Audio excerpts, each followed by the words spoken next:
آج اگر یہ قانون نہ روکا گیا تو اس کے نتیجے میں پاکستان میں دو اقتدار ہو جائیں گے، ایک منتخب سیاسی وزیر اعظم اور ایک غیر منتخب مالیاتی وزیر اعظم۔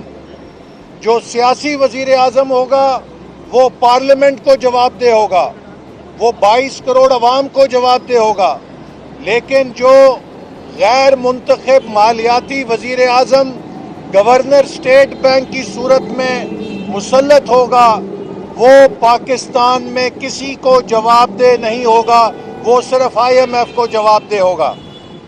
تو میرے پاکستان کے بھائیوں اور بہنوں، آج وقت ہے کہ ہم سب اپنا کردار ادا کریں اور اس ادارے کی خود مختاری، پاکستان کی مالی خود مختاری کو بیرونی اداروں کے یرغمال بننے سے روکیں۔ یہ ایجنڈا ان لوگوں کا ہے جنہوں نے فارن فنڈنگ کے ذریعے عمران خان کو اس ملک پہ برسر اقتدار لا کے مسلط کیا ہے۔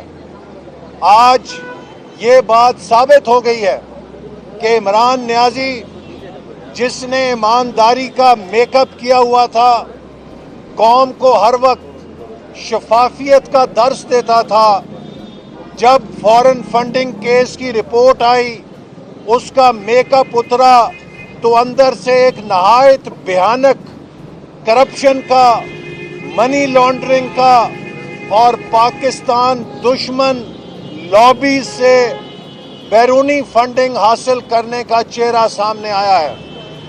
اور وہ شخص جو افغانستان میں امریکہ کی مداخلت کی خلاف ورزی یا مخالفت میں بیانات دیا کرتا تھا، پتہ چلا کہ وہ نیٹو کے کانٹریکٹر سے بھی چندے لیا کرتا تھا اور ان نیٹو کے کانٹریکٹرز کو انعام کے طور پہ بڑے بڑے ہوٹل بنانے کے منصوبے بھی عمران نیازی نے دیے ہیں۔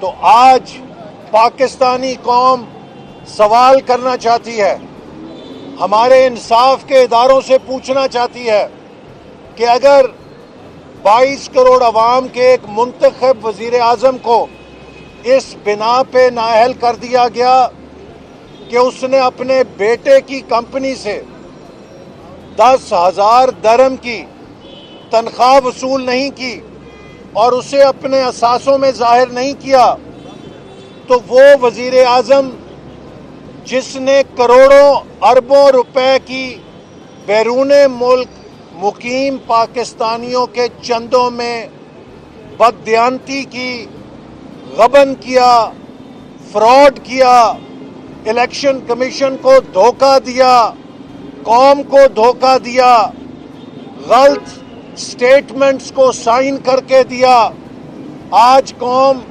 ثاقب نثار صاحب سے بھی پوچھنا چاہتی ہے، کیا صادق اور امین اسے کہا جاتا ہے کہ جو جھوٹے بیانات الیکشن کمیشن کو دیتا ہے، جو جھوٹی دستاویزات پہ دستخط کرتا ہے؟ کیا صادق اور امین اسے کہا جاتا ہے جو سادہ بیرون ملک مقیم پاکستانیوں سے چندے بٹورتا ہے اور انہیں خفیہ بینک کے کھاتوں میں چھپا کر ان سے اللہ تللے کرتا ہے، ان سے ذاتی مقاصد کے لیے ان فنڈز کو استعمال کرتا ہے؟ کیا صادق اور امین کی تعریف پہ وہ شخص بھی آتا ہے کہ جو جھوٹی چارٹرڈ اکاؤنٹنٹ فرم سے سٹیٹمنٹس جاری کرواتا ہے، جو کروڑوں روپے کی مس ڈیکلریشن کرتا ہے؟ یہ سوال ہے جو پاکستان کے عوام پاکستان کے عدالتی نظام سے پوچھنے پہ مجبور ہو گئے ہیں۔ اگر ایک وزیر اعظم کو اس بنا پہ نااہل کر دیا گیا کہ اس نے اپنے بیٹے کے 10,000 درہم کی تنخواہ وصول نہیں کی، تو جس نے پاکستانی قوم کے کروڑوں اربوں روپے پہ ڈاکہ ڈالا، جس نے پاکستان دشمن لوگوں سے چندے وصول کیے، جس نے مس ڈیکلریشن کی، جس نے قوم سے دھوکہ کیا اس کو کیسے نااہل نہیں کیا جاتا۔ عمران نیازی کا ایک ایک دن اس منصب کے اوپر اب بیٹھنا الیکشن کمیشن کی اسکروٹنی کمیٹی کی رپورٹ کے بعد ہمارے نظام عدل کے اوپر ایک بہت بڑا قرض ہے۔ سوال ہے کہ ہم ایک فائنینشل مجرم کو، جس نے منی لانڈرنگ کی، جس نے کرپشن کی، جس نے اپنے پارٹی کے ملازموں، کمپیوٹر آپریٹرز، چپڑاسیوں کے نام پر پیسے منگا کر ان سے پیسے کھائے، ان سے پیسے واپس لے کے ذاتی مقاصد کے لیے استعمال کیے، یہ کام اس نے اپنے کسی کاروبار کے لیے نہیں کیا، یہ دھندا اس نے بیرون ملک مقیم پاکستانیوں کے چندوں کے ساتھ کیا ہے، جو کہ انتہائی قابل مذمت ہے۔ اور آج وقت آ گیا ہے کہ اس فراڈ کو، اس دھوکے کو جو پاکستانی قوم کے ساتھ کیا گیا ہے، اس کا حساب لیا جائے۔ اور میں مطالبہ کرتا ہوں کہ عمران نیازی فوری طور پہ مستعفی ہو، چونکہ یہ مطالبہ کیا کرتا تھا کہ وزیر اعظم اگر اپنے عہدے پہ بیٹھا رہے گا تو وہ تحقیقات پہ اثر انداز ہو سکتا ہے۔ عمران نیازی صاحب، آپ کا اپنا جو پیمانہ ہے، آپ نے جو اپنا مورل سٹینڈرڈ قائم کیا تھا کہ اگر وزیر اعظم پر الزام ہو تو وزیر اعظم کو استعفیٰ دے کر آزادانہ تحقیقات کا راستہ ہموار کرنا چاہیے، تو اب تاریخ آپ کی طرف دیکھ رہی ہے۔ فوری طور پر عمران خان کو استعفیٰ دے کر فورن فنڈنگ کیس کی آزادانہ تحقیقات کا موقع فراہم کیا جانا چاہیے۔ اور اب ہمیں پتہ چلا کہ یہ اسٹیٹ بینک کے قانون کو کیوں نہیں روک سکتا، اس لیے کہ اسٹیٹ بینک کے اس قانون کے عوض یہ گورنر اسٹیٹ بینک سے اپنے لیے ایمانداری کا سرٹیفکیٹ لینا چاہتا ہے۔ عمران نیازی اس وقت اسٹیٹ بینک کی اسکروٹنی کے نیچے ہے۔ اسٹیٹ بینک ان تمام فورن فنڈنگ کی تفصیلات اس کے قابو میں ہیں۔ عمران نیازی اسٹیٹ بینک کی خود مختاری کے اس قانون کو پاس کر کے گورنر اسٹیٹ بینک کو خوش کرنا چاہتا ہے، تاکہ وہ گورنر اسٹیٹ بینک کے ذریعے کلین چٹ لے سکے۔ ہم یہ گورنر اسٹیٹ بینک کے ذریعے NRO لے سکے۔ ہم یہ دھاندلی نہیں ہونے دیں گے، ہم یہ انصاف پہ ڈاکہ نہیں ڈلنے دیں گے۔ آج عمران نیازی اسٹیٹ بینک کا مجرم ہے، اور اسٹیٹ بینک کا مجرم اسٹیٹ بینک کی خود مختاری کا قانون پاس کر کے گورنر اسٹیٹ بینک سے اس کو خوش کر کے اپنے حق میں فیصلہ لینا چاہتا ہے۔ یہ نہیں ہو سکتا۔ میں سپریم کورٹ کے چیف جسٹس سے مطالبہ کروں گا، یہ پاکستان کی تاریخ کا کرپشن کا اہم ترین کیس ہے۔ فوری طور پہ وزیر اعظم کو ان کے عہدے سے علیحدہ کیا جائے، چونکہ عمران نیازی خود کو اس کرپشن سے بچانے کے لیے اسٹیٹ بینک کا سودا کر رہا ہے۔ یہ اسٹیٹ بینک کو گروی رکھ رہا ہے تاکہ فورن فنڈنگ کیس میں یہ اسٹیٹ بینک سے کلین چٹ لے سکے۔ ہم یہ سودا نہیں ہونے دیں گے۔ ہم پاکستان کی خود مختاری پہ عمران خان کی کرپشن کا سودا نہیں ہونے دیں گے۔ عمران خان کو جواب دینا پڑے گا، قوم کو جواب دینا پڑے گا، اوورسیز پاکستانیز کو جواب دینا پڑے گا۔ اور میں اوورسیز پاکستانی سے شرمندہ ہوں کہ ہم نے ایک ایسا سیاستدان پاکستان میں پیدا کیا، جس نے اوورسیز پاکستانیز کی خون پسینے کی کمائی کو ان سے بٹورا، ان کو پسلا کے ان سے حاصل کیا اور اس کو غبن کر کے اپنے مقاصد کے لیے استعمال کیا۔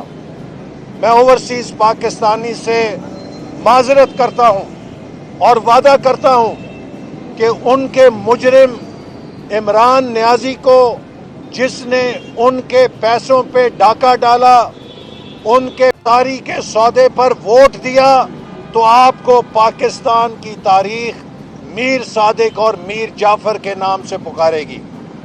ان پی ٹی آئی کے نمائندوں کو ہر پاکستانی کا فرض ہے کہ جا کر بتائے کہ جو پی ٹی آئی کا نمائندہ پاکستان کے مفاد کا سودا کرے گا، عمران نیازی کی نالائکی اور ناکامی کے عوض غریبوں پہ 350 ارب کا بوجھ ڈالے گا اور اسٹیٹ بینک کو بیچے گا، اس کا محاسبہ اس کے ووٹر کریں گے۔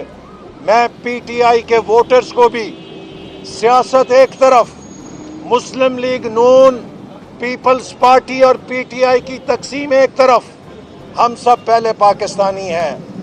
ہر پی ٹی آئی کے ووٹر کا فرض ہے کہ وہ اپنے نمائندوں کو پاکستان کے مفاد سے کھیلنے سے روکے، اور یہ ادارہ جو قائد اعظم کی نشانی ہے، جسے قائد اعظم نے پاکستان کی مالیاتی خود مختاری کی علامت قرار دیا، اس کی شناخت اور اس کے کردار کو سودا ہونے سے بچائیں، آئی ایم ایف کا غلام ہونے سے بچائیں۔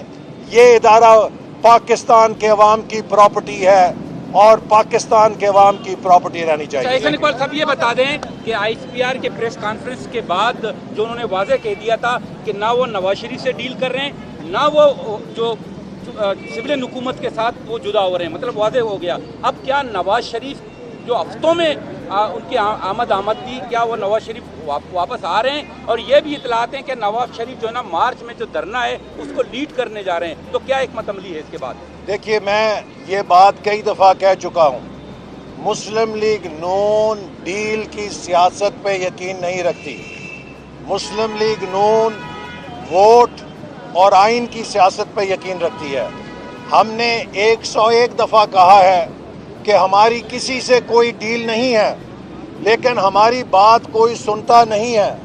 میں شکر گزار ہوں D G I S P R کا کہ انہوں نے بھی واضح کر دیا ہے کہ ان کی ہمارے ساتھ کوئی ڈیل نہیں ہے۔ ہم تو پہلے ہی کہتے تھے ہماری ان کے ساتھ کوئی ڈیل نہیں ہے، تو اب انہوں نے بھی کہہ دیا ان کی ہمارے ساتھ کوئی ڈیل نہیں، تو یہ بڑا ری ایشورنگ ہے۔ مسلم لیگ نون کی ڈیل صرف پاکستان کے 22 کروڑ عوام کے ساتھ ہے کہ ہم نے اس ملک میں آئین کو بالادست کرنا ہے، ووٹ کی عزت کو منوانا ہے، آزاد منصفانہ الیکشن کرنے ہیں اور اس ملک کو آئین کے مطابق چلانا ہے۔ یہ بتائیے گا احسان اقبال صاحب کے موجودہ صورتحال میں آپ کہہ رہے ہیں کہ آپ ڈیل نہیں کر رہے، ایک ادارے کا ترجمان کہہ رہا ہے کہ ہم ڈیل ہونے نہیں دے رہے، تو آپ یہ بتائیں کہ یہ ڈیل کر کون رہا ہے؟ کوئی تو کوئی ڈیل ہم دے رہے ہیں کہ یہ منی بجٹ اور اسٹیٹ بینک لا کسی جماعت کا مسئلہ نہیں، یہ پاکستان کا مسئلہ ہے، 22 کروڑ عوام کا مسئلہ ہے۔ ہم سب کو عوام اور ملک کی خود مختاری کے ساتھ کھڑے ہونا چاہیے۔ اچھا یہ بتا دیں احسان اقبال صاحب کہ پاکستان پیپلز پارٹی کے ساتھ اس وقت آپ کے تعلقات کی صنوعیت کے ہیں؟ پارلیمنٹ کے اندر تو آپ لوگ ایک ساتھ ہیں، باہر جو آپ دھرنا دینے جا رہے ہیں مارچ والا، اس میں بھی ان کو دعوت دیں گے یا کیا پلان ہے؟ اچھا احسان صاحب، آپ مسلم لیگ نون کی تردید ہے کہ کوئی ڈیل نہیں ہو رہی، آئی ایس پی آر نے بھی تردید کی، آپ لوگوں کی اسٹیبلشمنٹ سے ڈیمانڈ کیا ہے کہ ان کا کریکٹر کیا ہونا چاہیے؟ دوسرا، آپ نے احتساب کی بات کی، تو آپ لوگوں کی گورنمنٹ کل آتی ہے تو کیا عمران خان اور ان کے وزراء کے خلاف بھی اسی طرح احتساب کے کیسز بنائے جائیں گے؟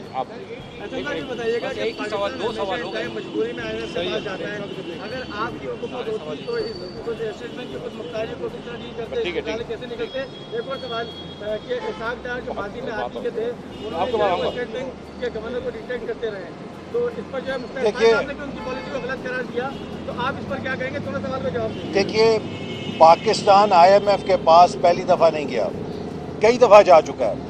ہر دفعہ اسٹیٹ بینک کے بارے میں IMF نے اس سے ملتے جلتے مطالبات کیے ہیں، لیکن کبھی کسی حکومت نے ان مطالبات کو تسلیم نہیں کیا جو عمران نیازی صاحب کر رہے ہیں. 98 میں مسلم لیگ نون کی حکومت نے ایک اٹانومی آف اسٹیٹ بینک کا لاء منظور کیا تھا، جس کے تحت اسٹیٹ بینک کو مانیٹری پالیسی چلانے، پاکستان کے فائنینشیل سیکٹر، پاکستان کے بینکس کو ریگولیٹ کرنے، اس کے چیف ایگزیکٹوز کو اپوائنٹ کرنے، اور جو بھی مالیاتی معاملات ہیں اس کی مکمل خود مختاری حاصل ہو چکی تھی. اس کے بعد ہم نہیں سمجھتے کہ ملک کے خود مختاری کے مفاد میں ہے کہ جس قسم کے اختیارات اب گورنر اسٹیٹ بینک کو دیے جا رہے ہیں کہ وہ ایک غیر منتخب مالیاتی وزیر اعظم ہوں جو پاکستان کے عوام کو نہیں بلکہ IMF کو جواب دہ ہوں، چونکہ وہ IMF کے بورڈ آف گورنر کے ممبر بھی ہوتے ہیں، تو ان کی جواب دہی پاکستان میں کسی کے سامنے نہیں ہوگی. وہ IMF کے بورڈ کو جواب دہ ہوں گے اور ان کے ذریعے پاکستان کی معیشت کو چلائیں گے. ہم اس قسم کی خود مختاری کے حق میں نہیں ہیں. اور ساتھ میں آپ نے کہا نہیں مسلم لیگ کیا مانگ رہا تھا؟ نہیں، مسلم لیگ کی اسٹیبلشمنٹ سے کیا ڈیمانڈ کیا ہے؟ مسلم لیگ نون کی ایک ہی ڈیمانڈ ہے کہ اس ملک کو آئین کے مطابق چلایا جائے. پاکستان کی فوج، پاکستان کے انٹیلیجنس کے ادارے ہمارے قومی ادارے ہیں، ان کے اوپر کسی قسم کی سیاست کا شائبہ یا شبہ بھی نہیں پڑنا چاہیے، تاکہ جو پاکستان کے سیکیورٹی چیلنجز ہیں ان کے لیے ہمارے قومی دفاعی ادارے یکسوئی کے ساتھ کام کر سکیں. ماضی میں جو سیاست میں مداخلت ہوئی اس کے اچھے نتائج نہیں نکلے، اور ہم چاہتے ہیں کہ ہر ادارہ آئین کے مطابق اپنا کردار ادا کرے اور ہم آہنگی سے کردار ادا کریں. ہم سب نے اپنے اپنے دائرے کار میں مل کر کام کرنا ہے، پاکستان کو ان مشکلات سے نکالنا ہے اور پاکستان کو ایک عظیم مملکت بنانا ہے جس کا خواب قائد اعظم نے دیکھا تھا. پیپلز پارٹی سے تعلقات کیسے ہیں؟ پیپلز پارٹی سے ہمارے پارلیمنٹ میں متحدہ اپوزیشن کے حیثیت میں اچھے تعلقات ہیں. انہوں نے PDM سے اپنی راہ جدا کی، یہ ان کا فیصلہ تھا. ہم نہیں چاہتے تھے کہ وہ ہم سے راہ جدا کریں، لیکن اگر انہوں نے راہ جدا کی ہے یہ ان کا فیصلہ ہے. البتہ پارلیمنٹ کے اندر ہماری مسلسل کوشش ہے کہ اپوزیشن مل کر حکومت کے غیر آئینی عوام دشمن اقدامات کا مقابلہ کرے، اور ہم انشاءاللہ یہ کریں گے.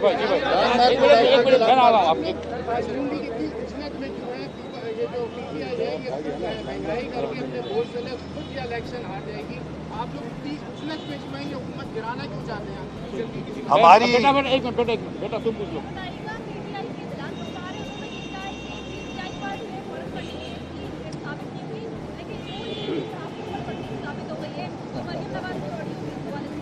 دیکھیے، جو اسکروٹنی کمیٹی کی رپورٹ ہے اس میں ہر چیز روز روشن کی طرح صاف ہو کر آ گئی ہے کہ PTI نے غبن کیا ہے، اور غبن کی جتنی بھی شکلیں ہیں وہ سب فراڈ کیے ہیں.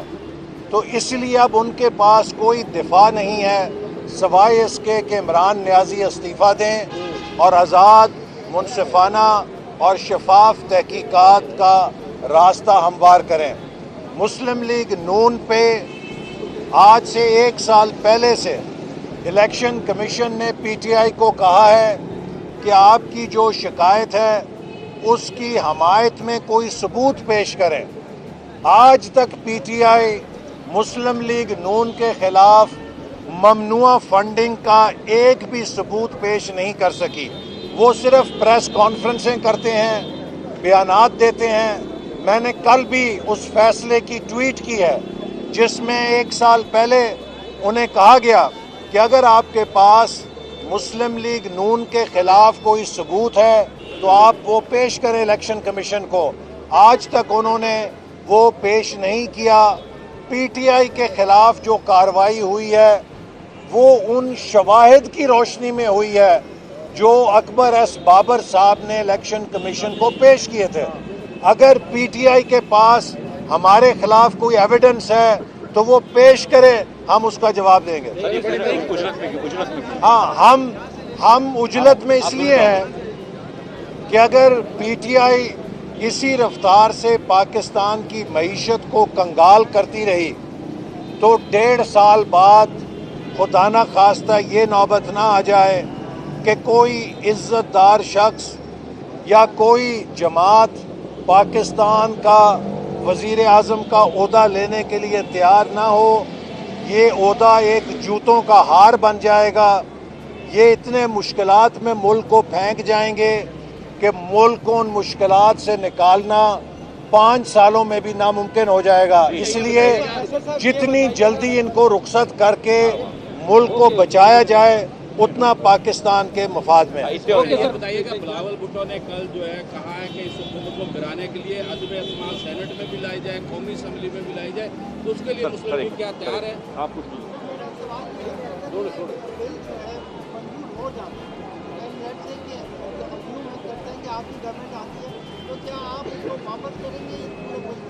اور آپ پوچھ لیجیے بھائی. جی اگر پوچھ لیں آخری سوال. چلو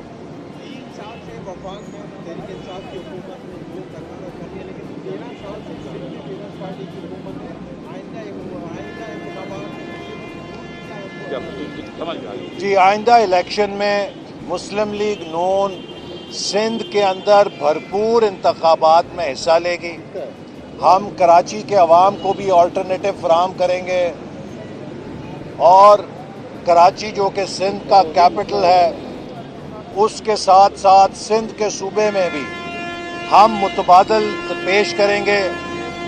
مسلم لیگ نون نے جس طرح کی کارکردگی کا مظاہرہ پنجاب میں کیا ہے, ہم سمجھتے ہیں کہ سندھ کے عوام کا بھی حق ہے کہ ان کو تعلیم, صحت اور ترقی کے وہ منصوبے ملیں جیسا کہ ہم نے پنجاب میں پیش کیے ہیں.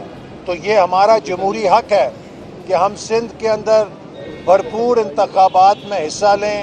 ہم لیں گے, اور خاص طور پہ میں کراچی کے عوام کو کہنا چاہتا ہوں کہ مسلم لیگ نون نے یہاں امن قائم کیا. ہمارے 4 وعدے ہوں گے. کراچی کے عوام کو بجلی, کراچی کے عوام کو پانی, کراچی کے عوام کو امن اور کراچی کے عوام کو صفائی. یہ 4 چیزیں ہم دیں گے, اور مجھے یقین ہے کہ کراچی کے عوام میں اتنا انٹرپرائز ہے کہ یہ کراچی کو ٹوکیو کے مقابلے کا شہر بنا دیں گے اگر ان کو بنیادی انفراسٹرکچر حکومت فراہم کریں گے. اگر جو قانون یہ بلڈوز کر رہے ہیں یہ خدا نہ خواستہ پاس کرتے ہیں تو یقیناً ہم اگر برسر اقتدار آئیں گے تو اس پہ نظر ثانی کریں گے.